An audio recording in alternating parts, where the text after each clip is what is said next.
The Adventures of Sherlock Holmes by Sir Arthur Conan Doyle. Adventure 1. A Scandal in Bohemia. Sections 1 through 3. Section 1. To Sherlock Holmes, she is always the woman. I have seldom heard him mention her under any other name. In her eyes she eclipses and predominates the whole of her sex. It was not that he felt any emotion akin to love for Irene Adler. All emotions, and that one particularly, were abhorrent to his cold, precise, but admirably balanced mind. He was, I take it, the most perfect reasoning and observing machine that the world has seen. But as a lover, he would have placed himself in a false position. He never spoke of the softer passions, save with a gibe and a sneer. They were admirable things for the observer, excellent for drawing the veil from men's motives and actions. But for the trained reasoner to admit such intrusions into his own delicate and finely adjusted temperament was to introduce a distracting factor which might throw a doubt on all his mental results. Grit in a sensitive instrument, or a crack in one of his own high-power lenses, would not be more disturbing than a strong emotion in a nature such as his.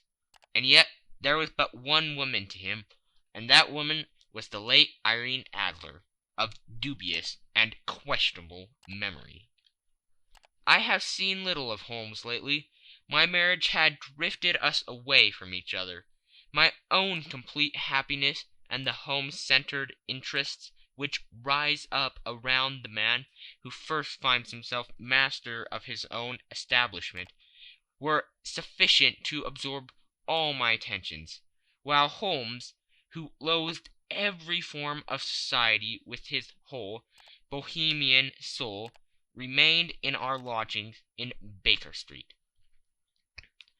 Buried among his old books and altering from week to week between cocaine and ambition, the drowsiness of the drug and the fierce energy of his own keen nature, he was still, as ever, deeply attracted by the study of crime, and occupied his immense faculties and extraordinary powers of observation in following out these clues, and clearing up those mysteries which had been abandoned as hopeless by the official police.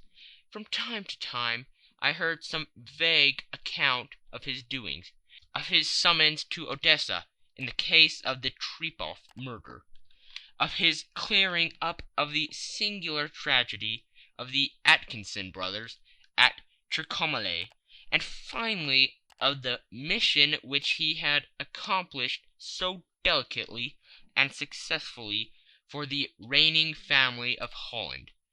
Beyond these signs of his activity, however, which I merely shared with all the readers of the daily press, I knew little of my former friend and companion. One night, it was on the 20th of March, 1888, I was returning from a journey to a patient, for I had now returned to civil practice, when my way led me through Baker Street. As I passed the well-remembered door, which must always be associated in my mind with my wooing, and with the dark incidents of the Stoty in Scarlet, I was seized with a keen desire to see Holmes again, and to know how he was employing his extraordinary powers. His rooms were brilliantly lit, and even as I looked up I saw his tall, spare figure pass twice in a dark silhouette against the blind. He was pacing the room, swiftly, eagerly, with his head sunk upon his chest and his hands clasped behind him. To me, who knew his every mood and habit, his attitude and manner, told their own story. He was at work again. He had risen out of his drug-created dreams, and was hot upon the scent of some new problem. I rang the bell, and was shown up to the chamber, which had formerly been in part my own. His manner was not effusive. It seldom was. But he was glad, I think, to see me. With hardly a word spoken, but with a kindly eye, he waved me an armchair, threw across his case of cigars, and indicated a spirit case and a gasogene in the corner. Then he stood before the fire and looked me over in his singular introspective fashion. "Wedlock suits you," he remarked. "I think, Watson, that you have put on 7½ pounds since I saw you."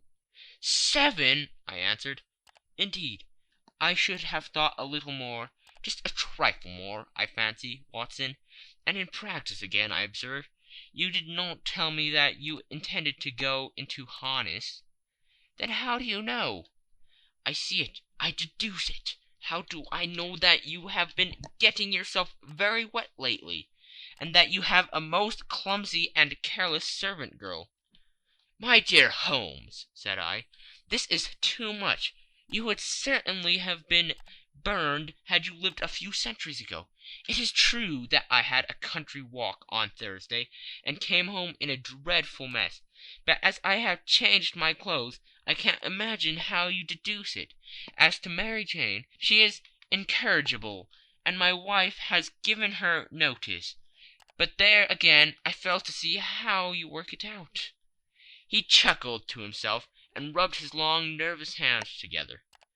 "It is simplicity itself," said he. "My eyes tell me that on the inside of your left shoe, just where the firelight strikes it, the leather is scourged by 6 almost parallel cuts. Obviously they have been caused by someone who has very carelessly scraped around the edges of the soles in order to remove crusted mud from it. Hence you see my double deduction, that you have been out in vile weather, and that you have a particularly malignant boot-slitting specimen of the London Slave. As to your practice, if a gentleman walks into my room smelling of iodine, with a black mark of nitrate of silver upon his right forefinger, and a budge on the right side of his top hat to show where he has secreted his stethoscope, I must be dull indeed if I did not pronounce him to be an active member of the medical profession." I could not help laughing at the ease with which he examined his process of deduction. "When I hear you give your reasons," I remarked, "the thing always appears to me to be so ridiculously simple that I could easily do it myself, though at each successive instance of your reasoning I am baffled until you explain your process. And yet I believe that my eyes are as good as yours." "Quite so," he answered, lighting a cigarette, and throwing himself down into an armchair. "You see, but you do not observe.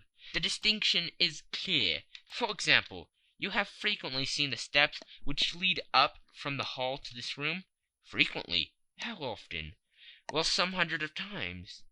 "Then how many are there?" "How many? I don't know." "Quite so. You have not observed, and yet you have seen. That is just my point. Now I know that there are 17 steps, because I have both seen and observed. By the way, since you are interested in these little problems, and since you have been good enough to chronicle one or two of my trifling experiences, you may be interested in this." He threw over a sheet of thick, pink-tinted notepaper, which had been lying upon the table. "It came by the last post," said he. "Read it aloud." The note was undated, and without either signature or address.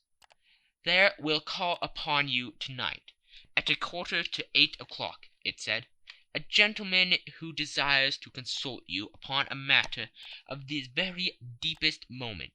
Your recent services to one of the royal houses of Europe have shown that you are one who may safely be trusted with matters which are of an importance which can hardly be exaggerated.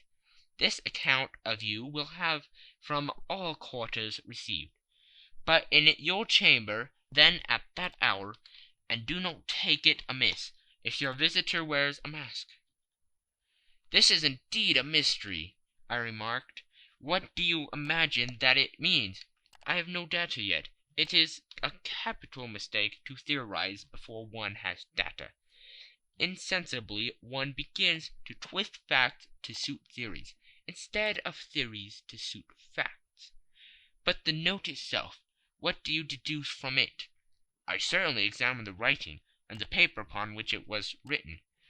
"The man who wrote it was presumably well-to-do," I remarked, endeavoring to imitate my companion's process. "Such paper could not be bought under half a crown a packet. It is peculiarly strong and stiff." "Peculiar, that is the very word," said Holmes. "It is not an English paper at all. Hold it up to the light." I did so, and saw a large E with a small g, a P, and a large G with a small t woven into the texture of the paper. "What do you make of that?" asked Holmes. "The name of the maker, no doubt, or his monogram, rather." "Not at all. The G with the small t stands for Gesellschaft, which is German for company. It is a customary contraction like our CO. P, of course, stands for paper. Now for the EG. Let us glance at our continual gazetteer." He took down a heavy brown volume from his shelves. Eglots. Here we are. Egeria. It is in a German-speaking country in Bohemia, not far from Carlsbad, remarkably as being the scene of the death of Wallenstein, and for its numerous glass factories and paper mills. Ha, my boy, what do you make of that?"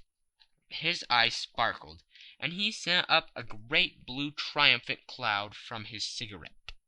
"The paper was made in Bohemia," I said. "Precisely. And the man who wrote the note is a German. Do you note the particular contraction of the sentence? 'This account of you we have from all quarters received.' A Frenchman or Russian could not have written that. It is the German who is so unconscious to his verbs. It only remains, therefore, to discover what is wanted by this German, who writes upon Bohemian paper and prefers wearing a mask to showing his face. And here he comes, if I am not mistaken, to resolve all our doubts." As he spoke there was the sharp sound of horses' hoofs, and the grating wheels against the curb, followed by a sharp pull at the bell. Holmes whistled. "A pair by the sound," said he. "Yes," he continued, glancing out of the window, "a nice little Brogman, and a pair of beauties, 150 guineas apiece. There's money in this case, Watson, if there is nothing else. I think that I had better go, Holmes." "Not a bit, Doctor. Stay where you are. I am lost without my Boswell, and that promises to be interesting. It would be a pity to miss it." "But your client?" "Never mind him. I may want your help, and so may he. Here he comes. Sit down in that armchair, Doctor, and give us your best attention." A slow and heavy step, which had been heard upon the stairs and in the passage, paused immediately outside the door. Then there was a loud and authoritative tap. "Come in," said Holmes. A man entered who could hardly have been less than 6 feet 6 inches in height, with the chest and limbers of a Hercules. His dress was rich with a richness which would, in England, be looked upon as akin to bad taste.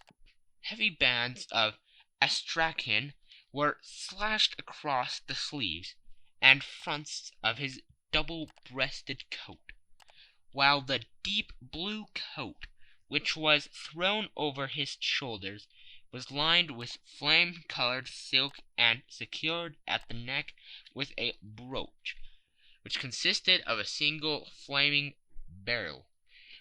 Boots, which extended halfway up his calves, and which were trimmed at the tops with rich brown fur, completed the impression of barbaric opulence which was suggested by the whole appearance.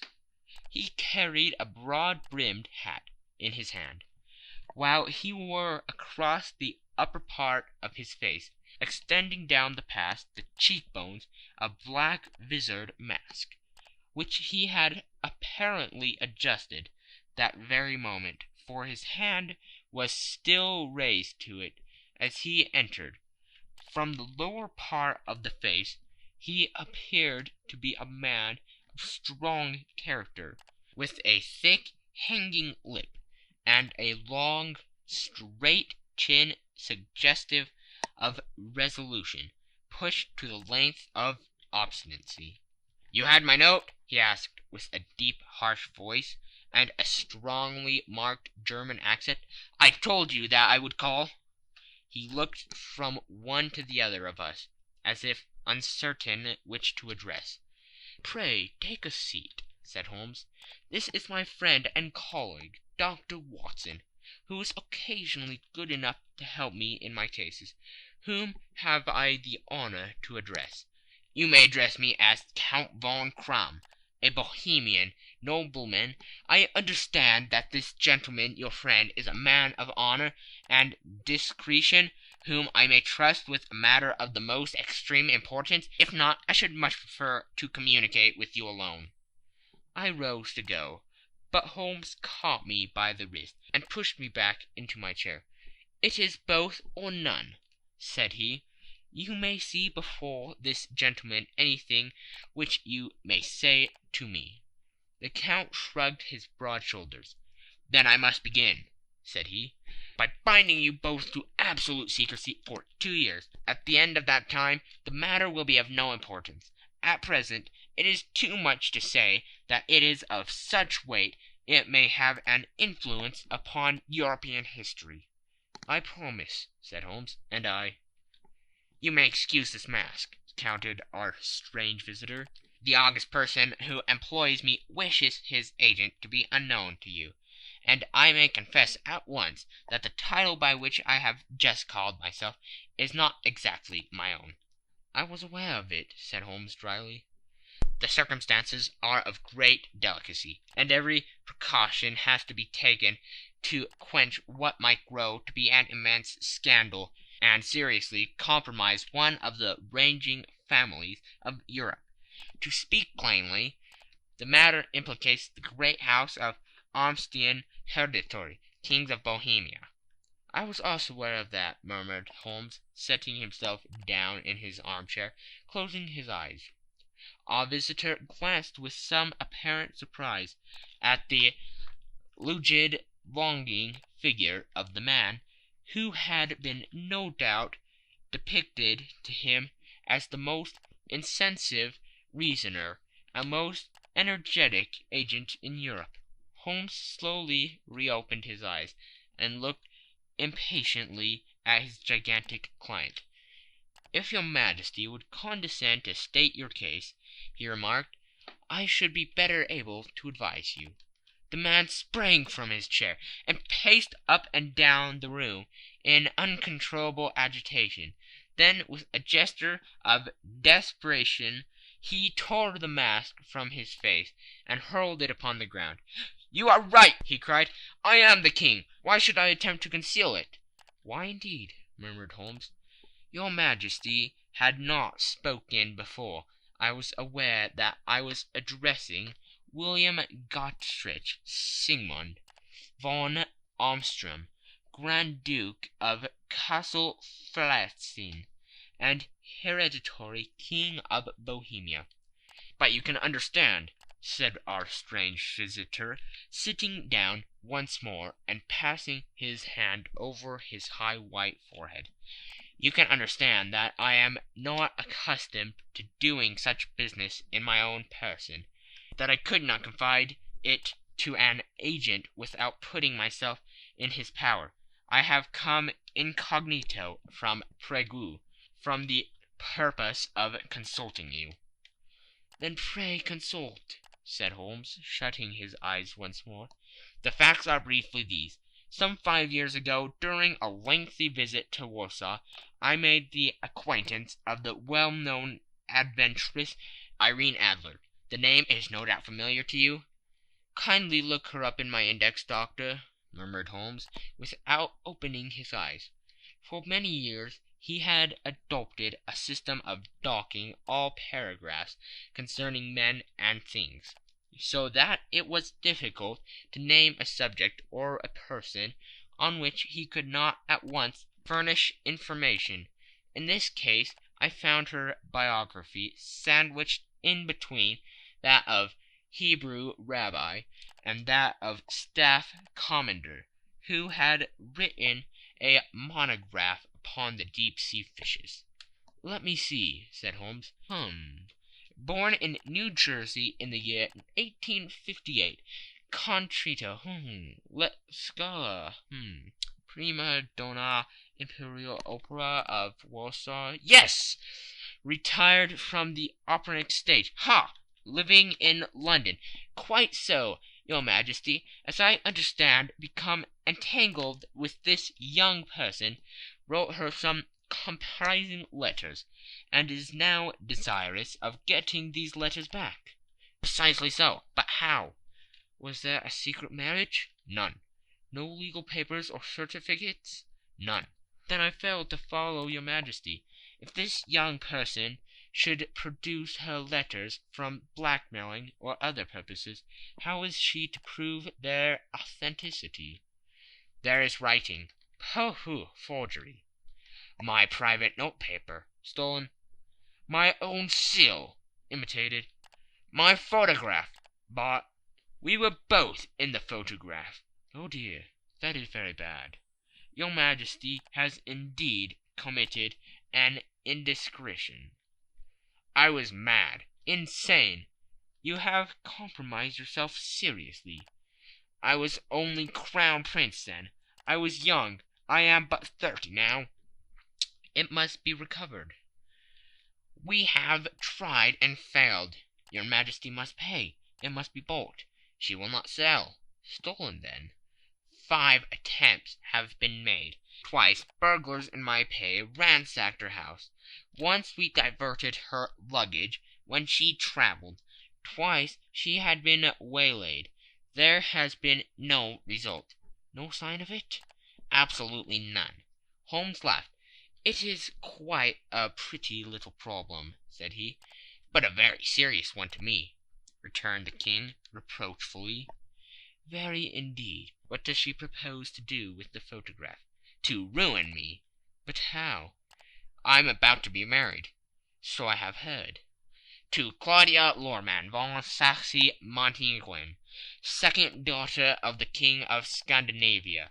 You may know that strict principles of her family. She is herself the very soul of delicacy. A shadow of a doubt as to my conduct would bring the matter to an end. And Irene Adler threatens to send him a photograph. And she will do it. I know that she will do it. You do not know her, but she has a soul of steel. She has the face of the most beautiful of women, and the mind of the most resolute of men. Rather than I should marry another woman, there are no lengths to which she would not go. None. You are sure that she has not sent it yet? I am sure. And why? Because she has said that she would send it on the day when the betrothal was publicly proclaimed. That would be next Monday. Oh, then we have 3 days yet, said Holmes with a yawn. That is very fortunate.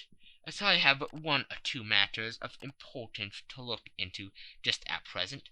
Your Majesty will, of course, stay in London for the present?" "Certainly. You will find me at the Langram under the name of the Count von Kram." "Then I shall drop you a line to let you know how we progress." "Pray do so. I shall be all anxiety." "Then as to money, you have carte blanche?" "Absolutely." "I tell you that I would give one of the provinces of my kingdom to have that photograph." "And for the present expenses?" The King took a heavy chamois leather bag from under his cloak and laid it on the table. "There are £300 in gold and 700 in notes," he said. Holmes scribbled a receipt upon a sheet of his note-book and handed it to him. "And mademoiselle's address?" he asked. "Is Brony Lodge, Serpentine Avenue, St. John's Wood." Holmes took a note of it. "One other question," said he. "Was the photograph a cabinet?" "It was." "Then good night, your Majesty, and I trust that we shall soon have some good news for you. And good night, Watson," he added, as the wheels of the Royal brougham rolled down the street. "If you will be good enough to call tomorrow afternoon at 3 o'clock, I should like to chat this little matter over with you." End of Section 1. Section 2. At 3 o'clock precisely I was at Baker Street, but Holmes had not yet returned. The landlady informed me that he had left the house shortly after 8 o'clock in the morning. I sat down beside the fire, however, with the intention of awaiting him. However long he might be, I was already deeply interested in his inquiry, for though it was surrounded by none of the grim and strange features which were associated with the two crimes which I have already recorded, still the nature of the case and the exalted station of his client gave it a character of its own. Indeed, apart from the nature of the investigation which my friend had on hand, there was something in his masterly grasp of a situation, and his keen, incisive reasoning, which made it a pleasure to me to study his system of work, and to follow the quick, subtle methods by which he distinguished the most inextricable mysteries. So accustomed was I to his invariable success that the very possibility of his failing had ceased to enter into my head. It was close upon 4 before the door opened, and a drunken-looking groom, ill-kept and side-whiskered, with an inflamed face and disreputable clothes, walked into the room. Accustomed as I was to my friend's amazing powers in the use of disguises, I had to look 3 times before I was certain that it was indeed he. With a nod he vanished into the bedroom, whence he emerged in 5 minutes, too suited and respectable as of old.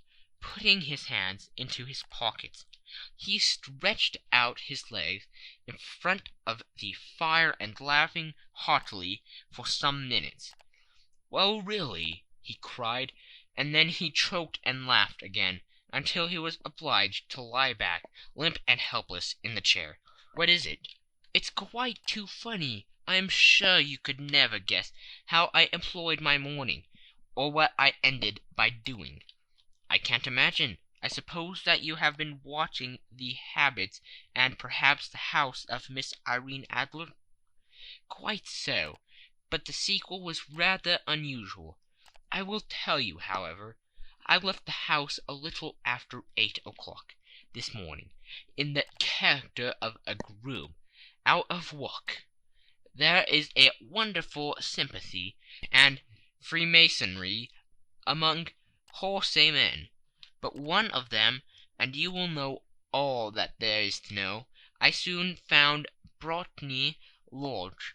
It is a bijou villa, with a garden at the back, but built on it right up to the road, 2 stories, Chubb lock to the door, large sitting room on the right side, well furnished with long windows almost to the floor, and those prosperous English window fasteners which a child could open. Behind there was nothing remarkable, save the passage window could be reached from the top of the courtyard. I walked round it and examined it closely from every point of view, but without noting anything else of interest. I then lodged down the street, and found, as I expected, that there was a news in a lane which runs down by one wall of the garden.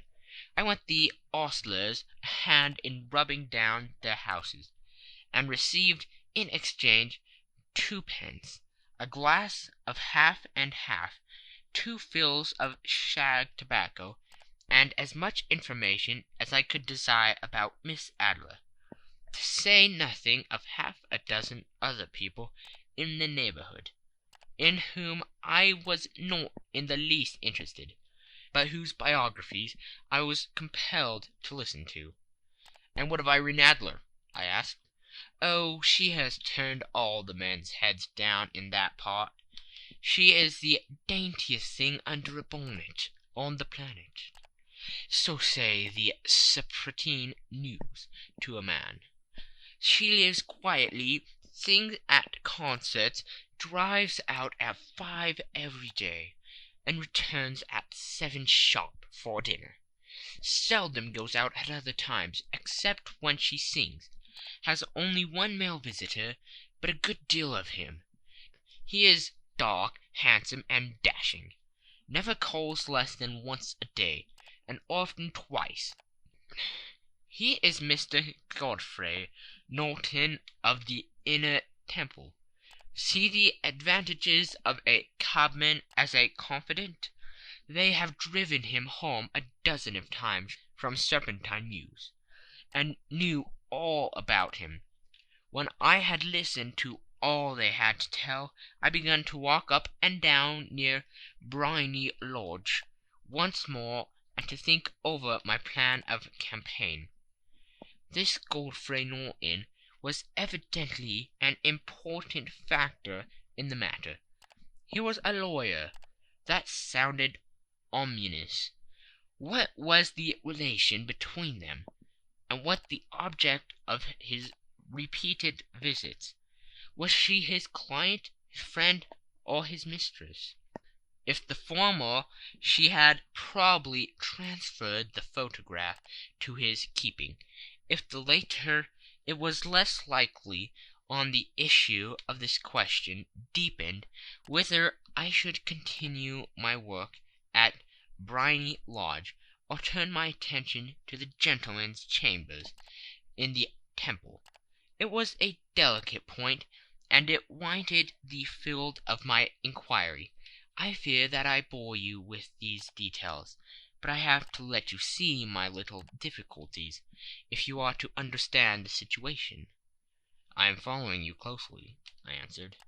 I was still balancing the matter in my mind, when a hansom cab drove up to Briony Lodge, and a gentleman sprang out. He was a remarkably handsome man, dark, aquiline, and mustached, evidently the man of whom I have heard. He appeared to be in a great hurry, shouted to the cabman to wait, and brushed past the maid, who opened the door with the air of a man who was thoroughly at home. He was in the house about half an hour, and I could catch glimpses of him in the windows of the sitting-room, pacing up and down, talking excitedly, and waving his arms. Of her I could see nothing. Presently he emerged, looking even more flurried than before. As he stepped up into the cab, he pulled a gold watch from his pocket and looked at it earnestly. "Drive like the devil!" he shouted. "First to Cross and Humphrey's in Regent Street, and then to the Church of St. Monica in Edgware Road. Half a guinea if you do it in 20 minutes." Away they went, and I was just wondering whether I should not do well to follow them, when up the lane came a neat little landau, the coachman with his coat only half buttoned, and his tie under his ear, while all the tags of his harness were sticking out of the buckles. It hadn't pulled up before she shot out of the hall door and into it. I only caught a glimpse of her at the moment, but she was a lovely woman, with a face that a man might die for. "The Church of St. Monica, John," she cried, "and half a sovereign if you reach it in 20 minutes." This was quite too good to lose, Watson. I was just balancing whether I should run for it, or whether I should perch behind her landau, when a cab came through the street. The driver looked twice at such a shabby fare, but I jumped in before he could object. "The Church of St. Monica," said I, "and half a sovereign if you reach it in 20 minutes."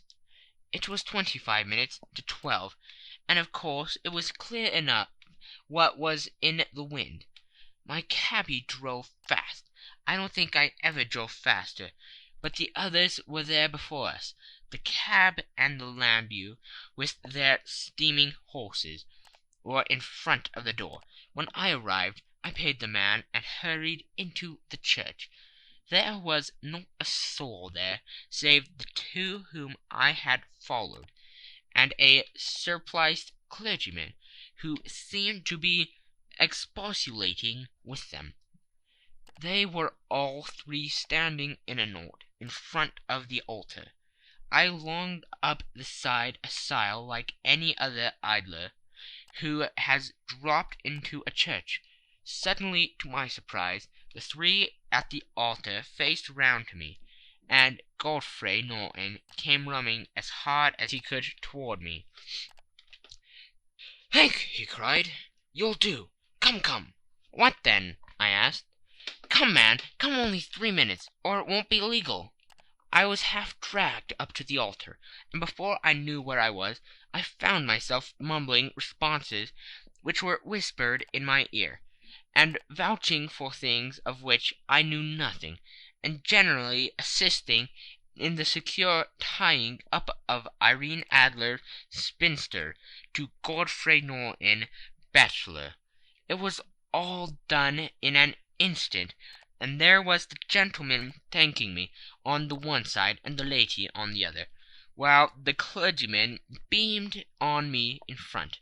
It was the most preposterous position in which I ever found in my life, and it was the thought of it that startled me into laughing just now.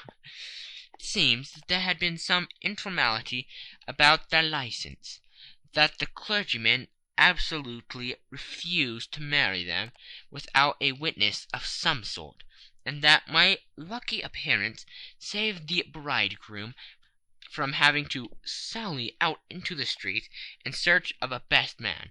The bride gave me a sovereign, and I mean to wear it on my watch chain in memory of the occasion. "That is a very unexpected turn of affairs," said I. "And what then?" "Well, I found my plans very seriously menaced. It looked as if the pair might take an immediate departure, and so necessity very prompt and energetic measures on my part. At the church door, however, they separated, he driving back to the Temple, and she to her own house. "I shall drive out into the park at 5 as usual," she said, as she left him. I heard no more. They drove away in different directions, and I went off to make my own arrangements. "Which are?"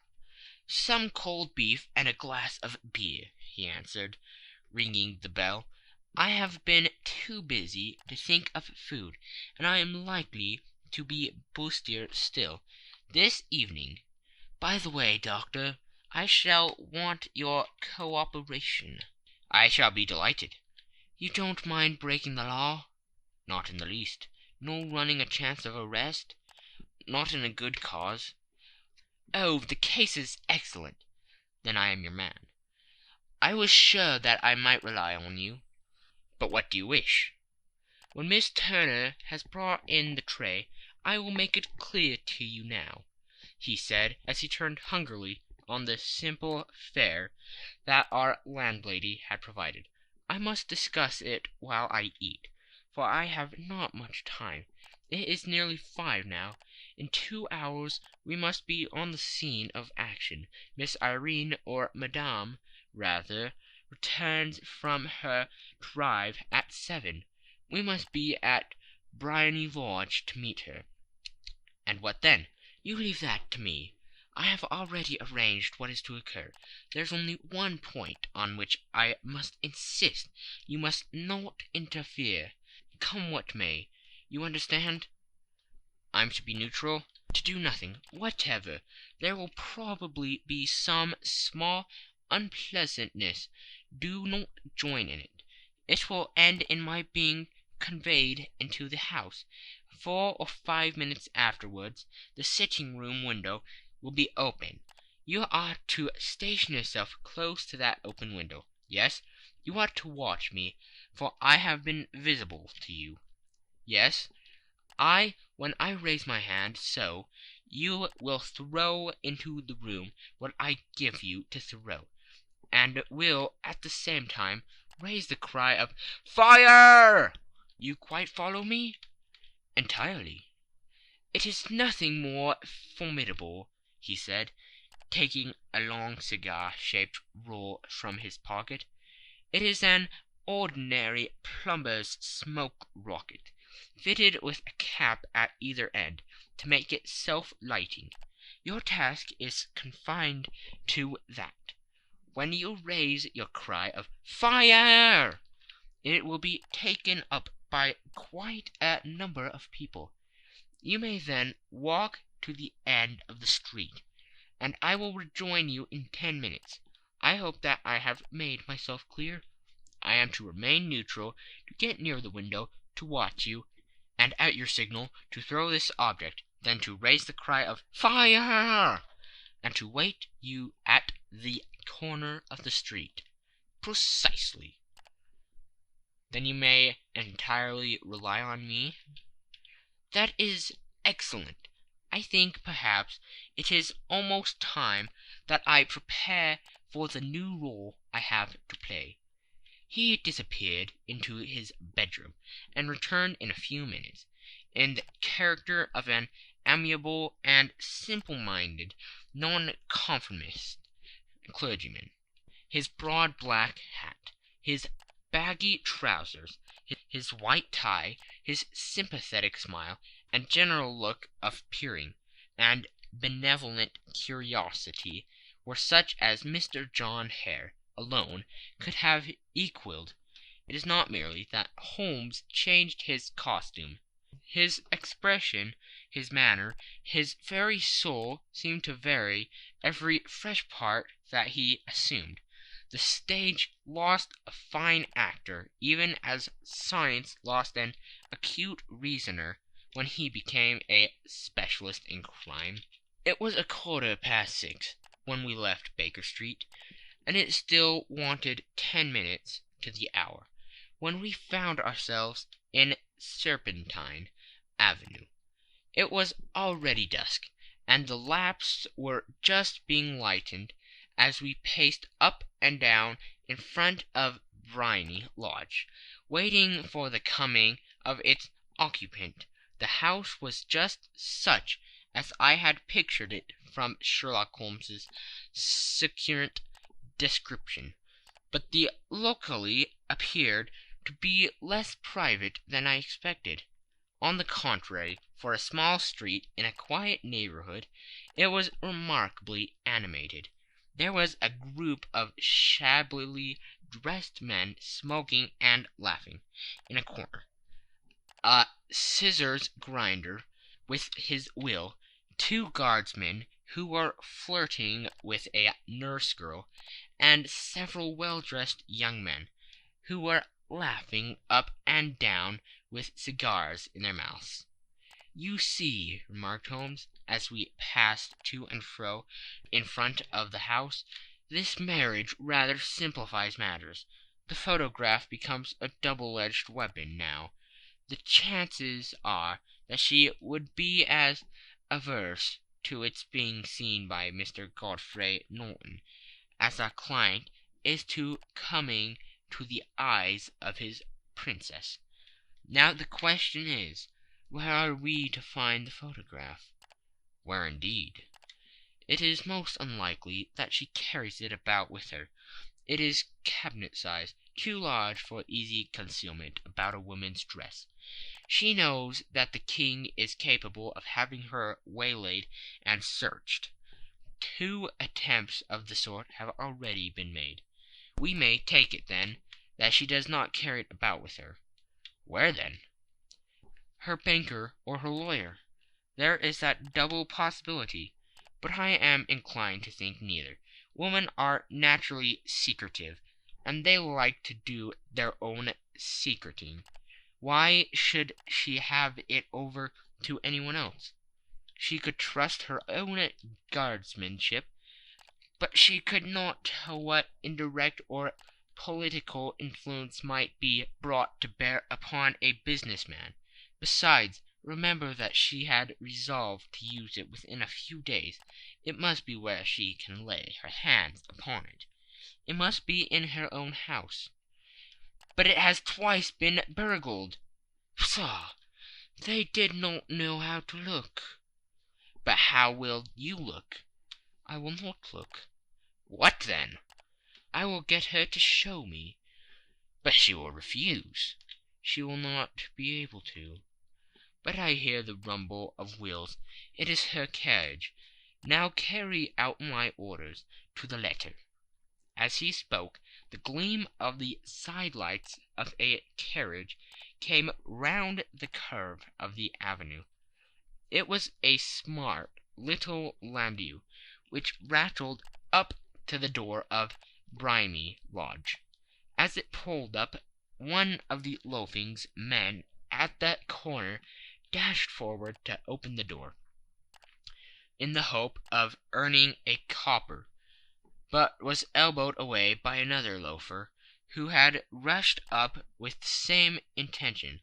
A fierce quarrel broke out, which was increased by the 2 guardsmen, who took sides with one of the loungers, and by the scissors grinder, who was equally hot upon the other side.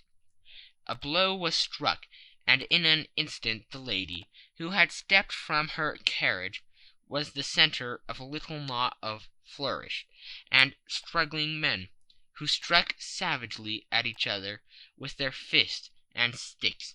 Holmes dashed into the crowd to protect the lady, but just as he reached her he gave a cry and dropped to the ground with the blood running freely down his face. At his fall the guardsmen took their heels in one direction, and the loungers in the other, while a number of better dressed people, who had watched the suffice without taking part in it, crowded in to help the lady and to attend to the injured man. Irene Adler, as I will still call her, had hurried up the steps, but she stood at the top with her superb figure outlined against the lights of the hall, looking back into the street. "Is the poor gentleman much hurt?" she asked. "He is dead," cried several voices. "No, no, there's life in him," shouted another, "but he'll be gone before you can get him to hospital." "He's a brave fellow," said a woman. "They would have got the lady's purse and watch if it hadn't been for him. They were a gang, and a rough one too. Ah, he's breathing now." "He can't lie here in the streets. May we bring him in, marm?" "Surely bring him into the sitting-room. There's a comfortable sofa. This way, please." Slowly and solemnly he was borne into the Briarery Lodge, and laid into the principal room, while I still observed the proceedings from my post by the window. The lamps had been lit, but the blinds had been drawn so that I could see Holmes as he lay upon the couch. I do not know whether he was seized with compunction at that moment for the part he was playing, but I know that I never felt more heartily ashamed of myself in my life than when I saw the beautiful creature against whom I was conspiring, or the grace and kindliness with which she waited upon the injured man.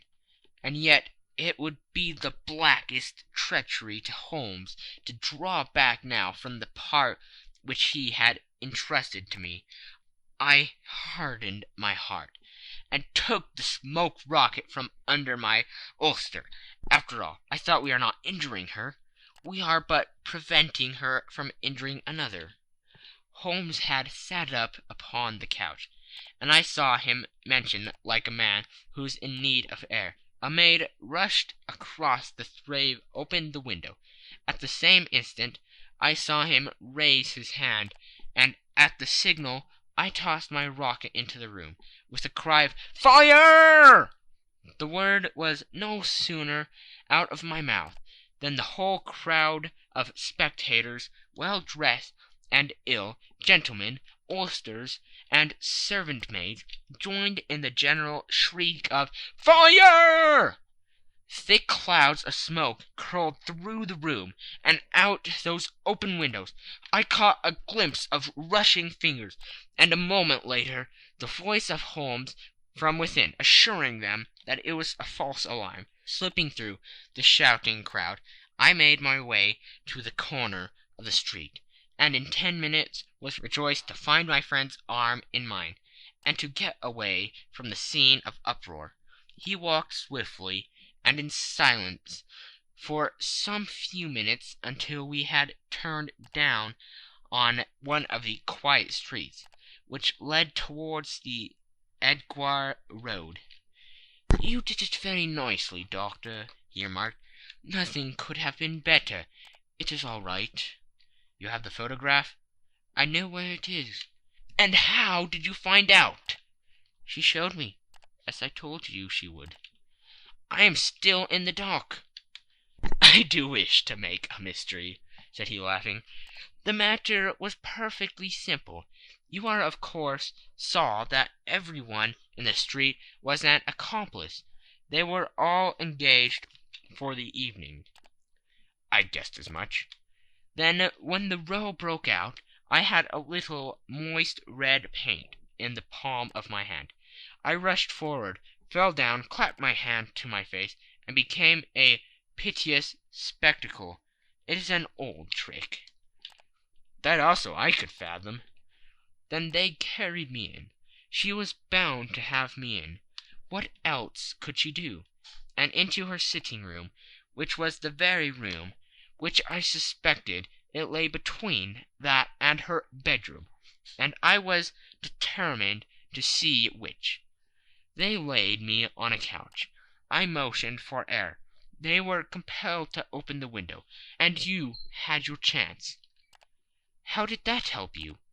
"It was all important. When a woman thinks that her house is on fire, her instinct is at once to rush to the thing which she values most. It is a perfectly overpowering impulse, and I have more than once taken advantage of it. In the case of the Darlington substitution scandal it was of use to me, and also in the Arnsworth Castle business. A married woman grabs at her baby, an unmarried one reaches for her jewelry box. Now it was clear to me that Our Lady of to-day had nothing in the house more precious to her than what we are in quest of. She would rush to secure it. The alarm of the fire was admirably done. The smoke and shouting were enough to shake nerves of steel. She responded beautifully. The photograph is in a recused behind a sliding panel just above the right bell pull. She was there in an instant, and I caught a glimpse of it as she half drew it out. When I cried out that it was a false alarm, she replaced it, glancing at the rocket, rushed from the room, and I have not seen her since. I rose, and making my excuses, escaped from the house. I hesitated whether to attempt to secure the photograph at once, but the coachman had come in, and as he was watching me narrowly, it seemed safer to wait. A little over precipitance may ruin all. "And now?" I asked. "Our quest is practically finished. I shall call with the king tomorrow, and with you, if you care to come with us. We will be showed into the sitting room to wait for the lady, but it is probable that when she comes she may find neither us nor the photograph. It might be a satisfaction to his Majesty to regain it with his own hands." "And when will you call?" "At 8 in the morning. She will not be up, so that we shall have a clear field. Besides, we must be prompt, for this marriage may mean a complete change in her life and habits. I must wire to the king without delay." We had reached Baker Street, and had stopped at the door. He was searching his pockets for the key, when someone passing said, "Good night, Mr. Sherlock Holmes." There were several people on the pavement at the time, but the greeting appeared to come from a slim youth in an ulster who had hurried by. "I've heard that voice before," said Holmes, starting down the dimly lit street. "Now I wonder who the deuce that could have been." End of Section 2. Section 3. I slept at Baker Street that night, and we were engaged upon our toast and coffee in the morning, when the King of Bohemia rushed into the room. "You have really got it?" he cried, grasping Sherlock Holmes by either shoulder, or looking eagerly into his face. "Not yet." "But you have hopes?" "I have hopes." "Then come. I am all impatience to be gone." "We must have a cab." "No, my brougham is waiting." "Then that will simplify matters." We descended, and started off at once more for Bombay Lodge. "Irene Adler is married," remarked Holmes. "Married? When?" "Yesterday." "But to whom?" "To an English lawyer named Norton." "But she could not love him." "I am in hopes that she does." "And why in hopes?" "Because it would spare your Majesty all fear of future annoyance. If the lady loves her husband, she does not love your Majesty. If she does not love your Majesty, then there is no reason why she should interfere with your Majesty's plan." "It is true. And yet, well, I wish she had been of my own station. What a queen she would have made." He relapsed into a mood silence, which was not broken until we drew up in Serpentine Avenue. The door of Brimary Lodge was open, and an elderly woman stood up the steps. She watched us with a sardonic eye as we stepped from the brougham. "Mr. Sherlock Holmes, I believe," said she. "I am Mr. Holmes," answered my companion, looking at her with a questioning and rather startled gaze. "Indeed, my mistress told me that you were likely to call. She left this morning with her husband by the 5:15 train from Charing Cross for the Continent." "What?" Sherlock Holmes staggered back with the charge and surprise. "Do you mean that she has left England?" "Never to return." "And the papers?" asked the king hoarsely. "All is lost." "We shall see." He pushed past the servant and rushed into the drawing-room, followed by the king and myself. The furniture was scattered about in every direction, with the dismantled shelves and open drawers, as if the lady had hurriedly ransacked them before her flight. Holmes rushed at the bell-pull, tore back a small sliding shutter, and plunging in his hand, pulled out a photograph and a letter. The photograph was of Irene Adler herself, in evening dress. The letter was superseded to Sherlock Holmes, Esq., to be left till called for. My friend tore it open, and we all three read it together. It was dated midnight of the preceding night, and ran in this way. My dear Mr. Sherlock Holmes, you really did it well. You took me in completely. Until after the alarm of fire I had not a suspicion. But then, when I found how I had betrayed myself, I began to think. I had been warned against you months ago. I had been told that if the king employed an agent, it would certainly be you, and your address had been given me. Yet, with all this, you made me reveal what you wanted to know. Even after I became suspicious, I found it to think evil of such a dear, kind old clergyman. But you know I have been trained as an actress myself. Male costume is nothing new to me. I often take advantage of the freedom which it gives. I sent John the coachman to watch you, ran upstairs, got into my walking clothes, as I call them, and came down just as you departed. Well, I followed you to your door, and so made sure that I was really an object of interest to the celebrated Mr. Sherlock Holmes. Then I rather imprudently wished you good night, and started for the Temple to see my husband. We thought the best resource was flight, when we pursued by so formidable an antagonist. So you will find the nest empty when you call tomorrow. As to the photograph, your client may rest in peace. I love and am loved by a better man than he. The king may do what he will without hindrance from one whom he has cruelly wronged. I keep it only to safeguard myself, and to preserve a weapon which will always secure me from any steps which he might take in the future. I leave a photograph which he might care to possess, and I remain, dear Mr. Sherlock Holmes, very truly yours, Irene Norton, née Adler.